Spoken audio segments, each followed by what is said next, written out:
on social media, Mohammed HIJAB, and when he comes on, he asks me, get the crowd ready. I don't know what he's got planned, but we want to get your voices ready. Are you ready? Are you ready? Yes. Quietly, and first quietly, Takbir. Cranking it up, a bit louder. Takbir. Takbir. Takbir. Extra volume now. Takbir. Tell the Uyghurs who you are. Tell the Uyghurs who you are. Tell the Uyghurs who you are. Takbir. Tell the Uyghurs who you are.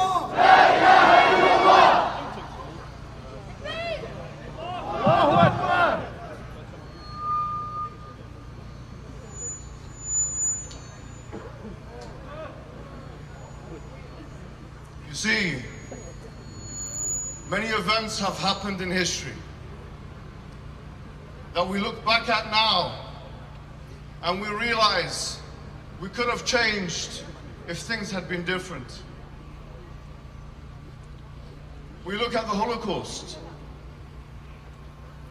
We look at different types of genocide that have happened throughout the 20th century. But isn't it interesting? Isn't it very, very interesting that we are living in a time where such an event is happening now, and it is happening to a people in a country like China, whereby women are being raped, children are being separated from their families, organs are being harvested, people are being put into concentration camps. And did they think that we were just going to stand idly by? I want to tell the Chinese government and the Chinese Communist Party one thing. I want to tell you directly, you may be able to manipulate governments, but you cannot manipulate the millions of Muslims around the world. Did you think that you were going to have a minority group in your country, persecute them in the way that you are persecuting them, deal with them in the way that you are dealing with them, and that we were not going to get involved? Did you think that you could do whatever you want to these Uyghurs, and that everyone was going to allow you because of your size and strength? Do you think that if you start a war with the Uyghurs, that you have not started a war with the Muslims?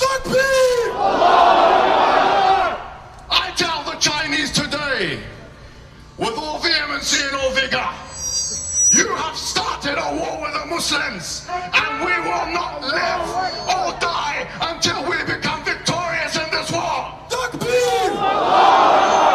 Look at them now. Look at them looking at me. What are you looking at? My question is, what the hell are you looking at? You've taken your flag away. You've taken your flag away. The Chinese Communist flag. Well, I have a flag that you can replace your flag with. Take this Uyghur flag, you sons of bitches! Takbir! I tell you today, you have nothing to offer the world. You have nothing at all to offer the world. You know why? Because you have already incorporated a Marxist communist system. You've already lost the war against the Americans and the West, because you have taken their ideology. You are a prostitute. You are a prostitute, I tell you. A prostitute. And the West is already your pimp. And you know what else? you haven't even been ingenuous to your pimp. Because you know why? They have taken another pimp, the pimp of capitalism. That's your pimp. But let me tell you something. Your best bet is actually to become Muslims. That's your best bet. Your best bet is to do what the Mongols did and embrace Islam. You have nothing to offer the world. You have nothing to offer the world at all. What happens if you become a superpower? Tell me what happens when you become a superpower in this Cold War that you want to get into with the Americans. What have you got to offer the rest of the world? You've already taken their ideologies. Marxism, Leninism, you are nothing. I tell you, you are nothing. And it's only a matter of time. It's only a matter of time until we deal with you.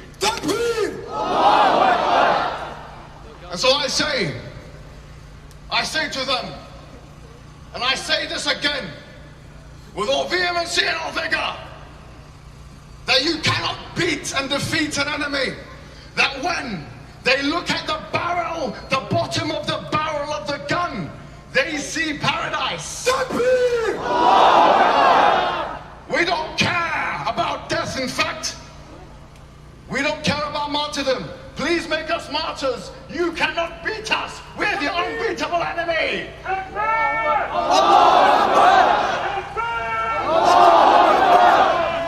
You should actually learn from the Uyghurs.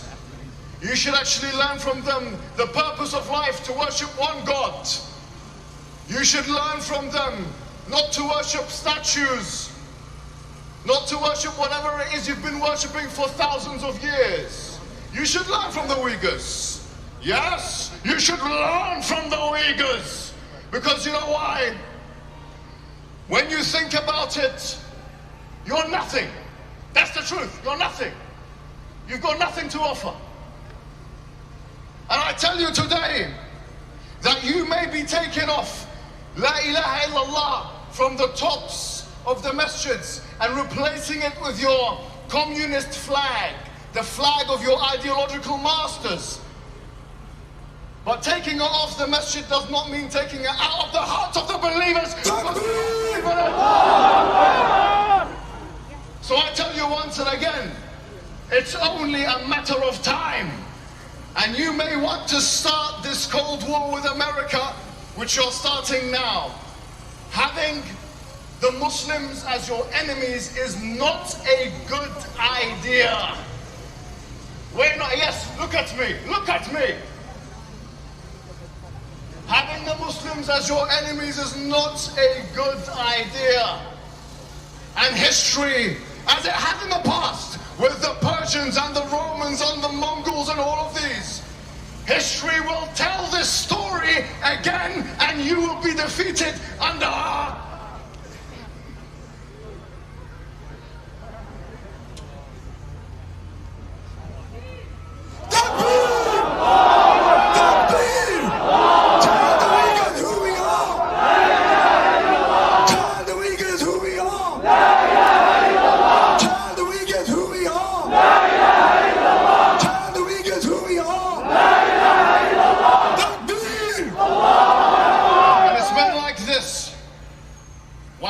today.